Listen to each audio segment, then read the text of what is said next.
ভয় করতে অনেক সময়। আবার অনেক আছে, অনেক গৃহস্থর গরু আছে, ব্যাপারীর গরু আছে যে অটোমেটিক গরমের ভিতরে তারা মারা যায়, ঠিক আছে, পড়ে না কেন মারা যায়। তবে এটার থেকে ভালো হয় না যদি আমি 10,000 টাকা লচে বেচি। আরো ঘাটে যে কি হয় শুনে আমি আপনাকে আর একটু বলি।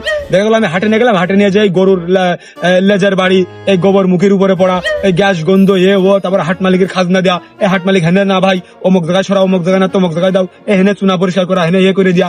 তারপরে আপনার কি হবে, মশার কামড় খাওয়া, বাল বাচ্চা ফেলেতে ওই ঢাকা গাবতলি হাটে, ওইসব হাটে যাই বসে থাকা ধন্য ধরে গরু বিক্রি হবে কিনা হবে। তার থেকে ভালো না মামা আমি 10,000 টাকা লচে বেচি, আমি বাসার উপর থেকে বেচি। তা ঠিক, হাটে আজকাল অবশ্য খুবই সমস্যা। হ্যাঁ মামা, তার থেকে বড় সমস্যা আছে হচ্ছে ওই সেটা ভাঙা ব্লগাররা।